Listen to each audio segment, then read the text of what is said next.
She died a week ago. But last night, she sent me her location. At exactly 2:17 a.m., my phone lit up. Her name, Aiko.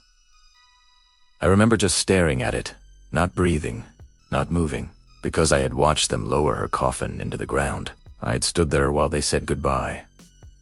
And now, location shared.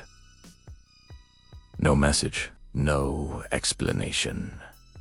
Just a pin. And I wish I never opened it. Her name was Aiko, and she wasn't just someone I loved. She was the kind of person who stayed, even when things got messy, even when I didn't deserve it. We weren't perfect. We argued, sometimes over nothing, sometimes over things that mattered too much. But she always came back. She always waited. That's what I remember the most. See, waited. It was raining the night she died. Heavy rain, the kind that makes the world feel smaller. Quieter. Like everything outside just disappears. She had texted me that night. "Are you still coming?" I saw it. I just didn't reply. I told myself I was tired, that I'd go tomorrow, that it could wait, but she didn't. The accident happened on her way back. A truck. Slippery road. Wrong place. Wrong time. At least, that's what everyone said. At the hospital, they handed me her things. Her bag, her jacket, and her phone. Crack screen. Dead. Wouldn't even turn on. Later, her parents said they buried it with her. Something of hers, they said, so she wouldn't be alone. So explain this to me. How does a dead phone send a location? I didn't open it right away. I just stared at the notification. My hands felt cold, like if I touched it, something would change.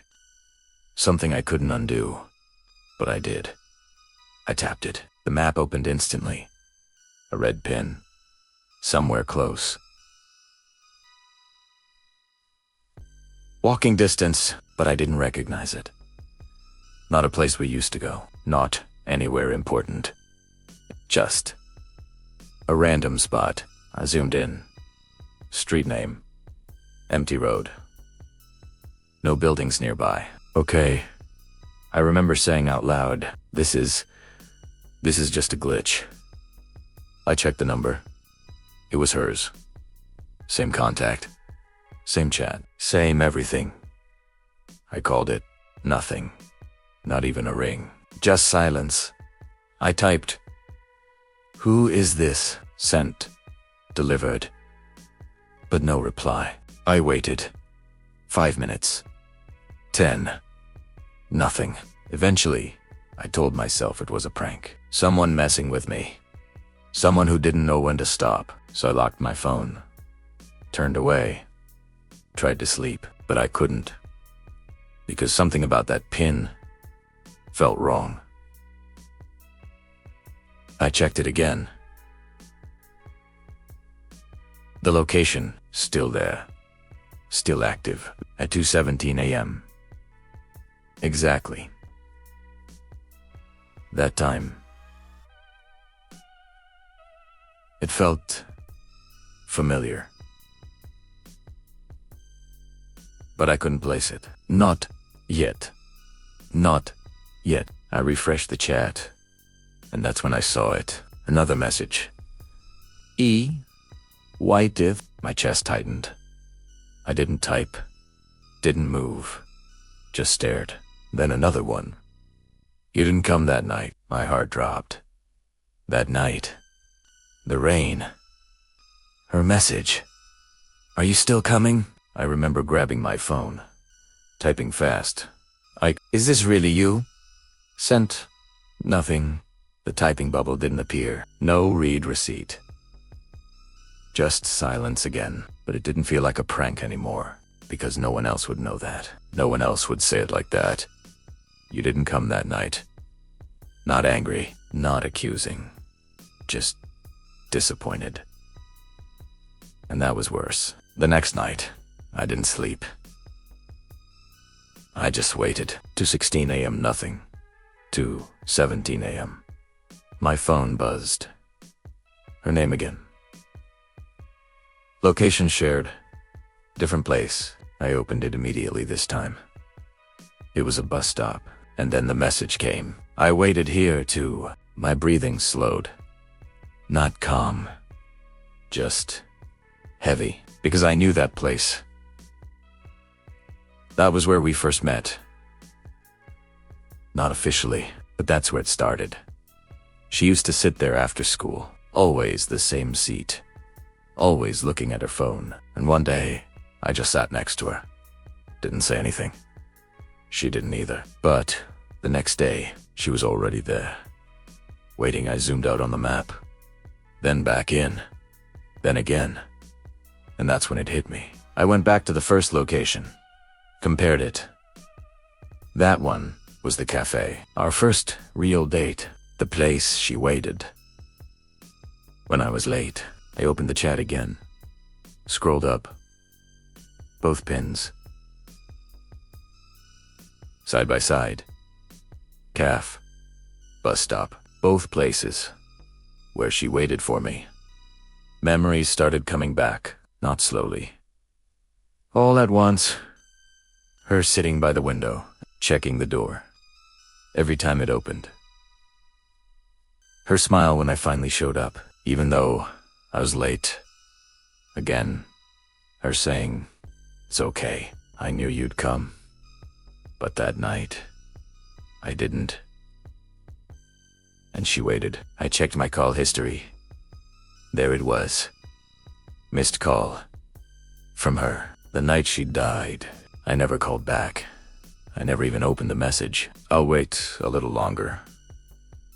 That was the last thing she sent me. And now, she was sending locations. Places where she waited. For me, my phone buzzed again. I froze. Slowly. I looked down. New message. Last place. My hands started shaking. You have to come this time. Location shared. I didn't want to open it, but I already knew. I tapped it. The map loaded, and my chest went cold. Because this time, it wasn't a cafe. It wasn't a bus stop. It was the road. The road where she died. Rain started hitting my window. Soft at first, then louder. Just like that night, I stared at the screen. At the pin. At her name, and for the first time since she died, I didn't hesitate. I grabbed my keys. I should have stayed home. But I went. I didn't think, didn't call anyone. Didn't even turn on the lights. I just grabbed my keys and followed the pin. The rain started before I reached the door. Light at first, then heavier. Like the sky was trying to repeat something. My phone buzzed again. Her name, Aiko.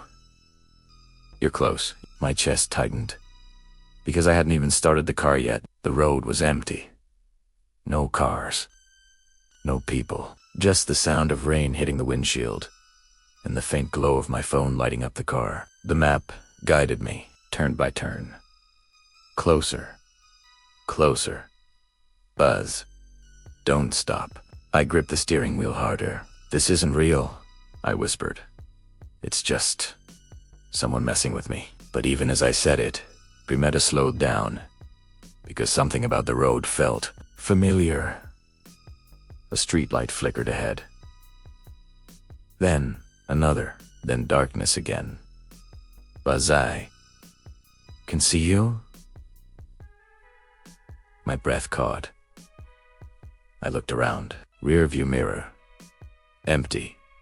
Side mirrors. Nothing. Just rain, and the road stretching forward. But it didn't feel empty anymore. It felt like something was watching. The GPS glitched first. The arrow on the screen froze, then jumped, then spun in place. No signal. I checked the time. 2:17 a.m. I drove a little further. Checked again. 2:17 a.m. My grip tightened. That's not possible. Another minute passed. At least it felt like it did.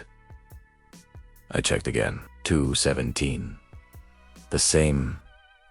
Unmoving. Like time had stopped. Buzz, why are you slowing down? My heart started pounding. I'm not, I said under my breath. I'm still driving. Buzz. Don't leave me again. The words hit harder this time. Not who's fears, something deeper. Something heavier. Guilt. Guilt. The rain grew louder, almost drowning everything else out. And then the GPS corrected itself. You have arrived. I stopped the car. The engine idled. Headlights cutting through the rain. And that's when I saw her. Standing in the middle of the road, not moving. Just there. Long hair. Wet. Hanging over her face. I couldn't see her eyes. But I knew. My voice barely came out. She didn't respond. Didn't move. Didn't even react. Buzz, I looked down. New message. Why didn't you save me? My hands started shaking. I didn't know. I stepped out of the car. Rain instantly soaking through my clothes. Cold. Heavy. Rail? I didn't know you were still waiting. She tilted her head slightly. Justa little not natural. Too slow. Too deliberate. Another step forward, Aiko. I'm here now. Kame. But she didn't move toward me. She just stood there, like she had been. Waiting. Buzz. I waited. The message appeared as I looked at her. I waited until it hurt. My chest tightened. I kept checking my phone. I thought you'd come. Her body twitched slightly. Not like a person moving. More like something remembering how to. I was cold. I was scared, and you weren't there. Tears mixed with rain on my face. I'm sorry, I said. I'm here now. I won't leave, Buzz. The next message came slower. I know. A pause.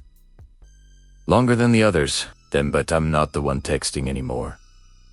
Everything stopped. The rain, the sound, my breathing. Just for a second. Then the figure in front of me changed. Not completely. Not suddenly. But something about it felt wrong. The way it stood. The way it leaned slightly forward, like it was watching me. Not like her. Something using her shape. My phone buzzed again. I was waiting, but something else found me first. My stomach dropped. I took a step back. The figure took one forward. Bazai looked down. Location shared. My hands froze. I didn't want to open it, but I did. The map loaded instantly, and my breath stopped because the pin was right on top of me. Not the road, not somewhere ahead, exactly where I was standing. I looked up. The figure was closer now. Too close. Buzz. Final message. Now, I'll wait for you. The screen flickered. For a split second, the contact name changed. Not Aiko. My name. The phone slipped from my hand. Hit the ground. Screen still glowing to 17 a.m. Still. Unmoving.